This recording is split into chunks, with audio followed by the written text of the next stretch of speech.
할렐루야. 오늘 하루도 주님 안에 믿음으로 승리하시는 예림의 모든 성도님들 또 주님의 예배자들 되시기를 축복합니다. 7월 13일 토요일 아침 예배를 주님 앞에 드리겠습니다. 다 함께 조용한 기도 드리시겠습니다. 우리에게 친히 찾아오시사 우리의 모든 것 되어주시고 우리의 주가 되어주신 전능하신 주님, 오늘도 우리가 주님께 예배할 수 있음에 감사합니다. 주님께서 주신 이 날에 감사함으로 오직 주님과 함께하는 믿음의 삶 되게 하여 주시옵소서. 오늘 하루의 모든 순간을 주님께 맡겨드리오며 모든 말씀 예수님의 이름으로 기도드렸습니다. 아멘. 오늘 함께 고백할 시편의 찬양은 시편 25편 1절의 말씀입니다.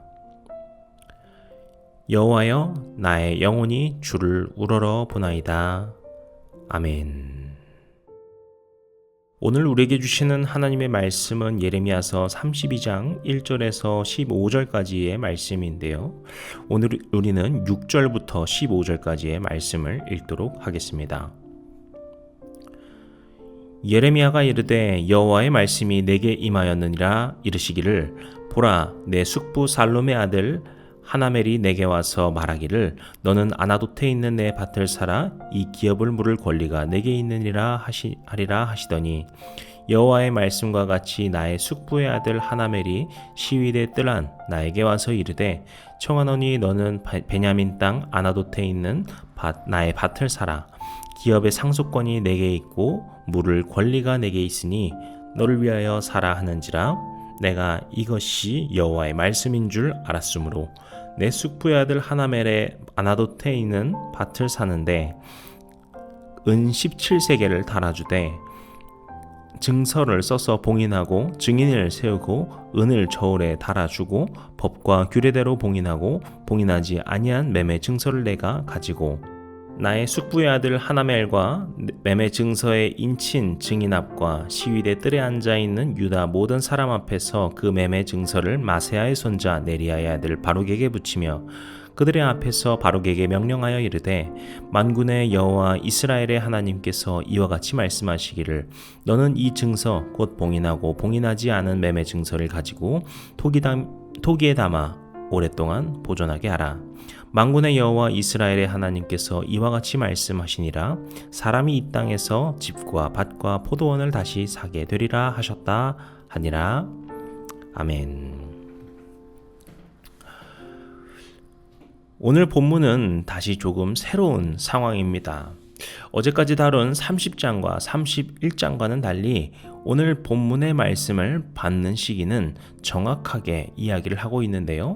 시드기야 제위 제10년째 되는 해다라고 말을 하고 있습니다.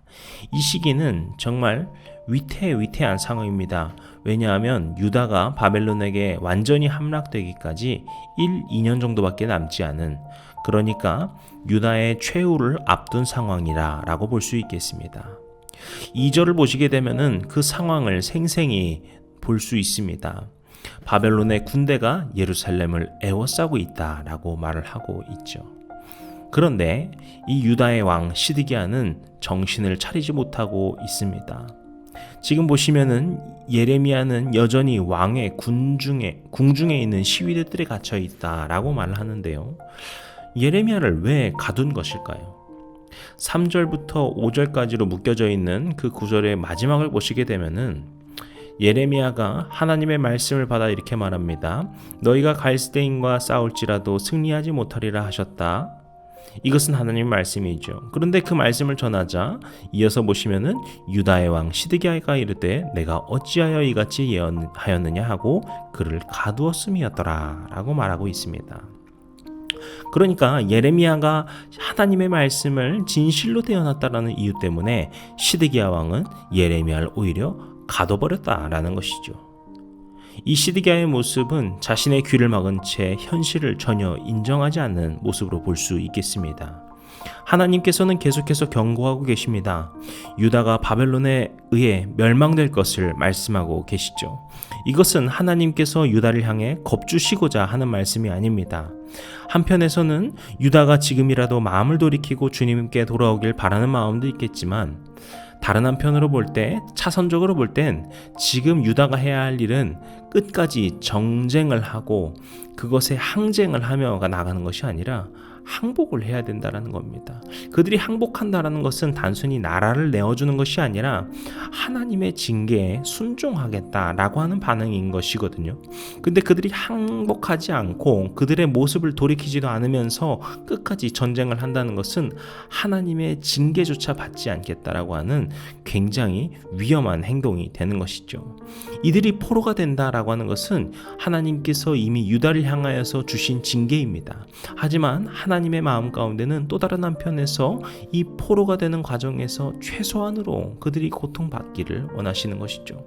하지만 시드기야는 그러지 않습니다. 유다도 역시 동조하여서 그렇게 하지 않지요. 끝까지 전쟁하며 싸우게 됩니다. 그 결국 예루살렘은 함락되고 그 과정에서 수많은 사람들이 피를 흘리고 죽임당하여서 또 포로로까지 끌려가게 됩니다. 사랑하는 성도 여러분, 오늘 우리는 나의 생각과 나의 뜻들이 참 많이 있고 우리는 그것을 가지고 살아갑니다. 그리고 그렇게 우리는 살아가야 합니다. 하지만 우리가 그리스도인으로서 주님의 사람들로서 기억해야 할 것이 있다면은 나의 생각 이전에 하나님의 뜻과 하나님의 인도하심이 무엇인지 귀를 기울이는 믿음이 필요할 것입니다. 주님의 뜻에 나의 뜻을 굽힐 수 있고 주님의 뜻에 순종할 수 있는 마음, 그러한 믿음이 우리 가운데 필요한 것입니다. 그것을 기억하며 오늘 주님께 먼저 귀 기울이며 나아가시는 믿음의 삶 되시기를 축복합니다. 그리고서 이어지는 내용이 6절부터 오늘 마지막 9절까지의 내용인데요. 그 내용이 무엇인가 하니까 오늘 말씀의 제목과 같이 아나돗에 있는 밭을 사라라는 것입니다. 이 아나돗이라는 곳은 예레미야의 고향입니다. 그리고 이 숙부의 아들 하나멜이 자신의 밭을 그 상속권이 있는 예레미야에게 사라라고 말을 합니다. 이것은 고엘이라고 하는 제도인데 이것은 그 룻기를 보셔도 자세히 나오죠. 그래서 상속을 받을 수 있는 사람을 그 순차적으로 하게 되는 과정인데요. 이 하나멜이 그 상속권을 예레미야에게 사라라고, 즉 그 밭을 사라라는 것을 말합니다.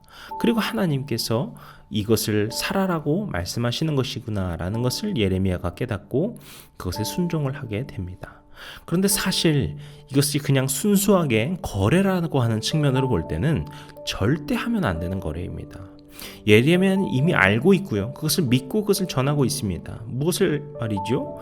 유다가 멸망할 것을 말이죠. 근데 유다가 멸망한다는 것은 무엇입니까? 유다의 땅이 모두 사라진다는 것이고요. 유다의 법적 권리가 모두 사라진다라는 것입니다. 그러니까 지금 유다에 속해 있는 그 땅을 내가 사봤자 유다가 멸망하고 나서는 그 증서가 모두 휴지 조각이 되어버린다는 것이죠. 그렇기 때문에 이렇게 볼 때는 절대 이것을 사면 안 된다는 것입니다. 그렇다면 하나님께서는 왜 이것을 명령하신 것일까요?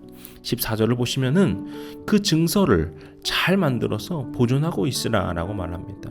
아니 이제 나라가 멸망하기 얼마 안 남았는데 무슨 이렇게 법적인 절차도 자세하게 그것도 꼬박꼬박 다 해야 되는가, 이런 생각이 혹 들지도 모르겠어요.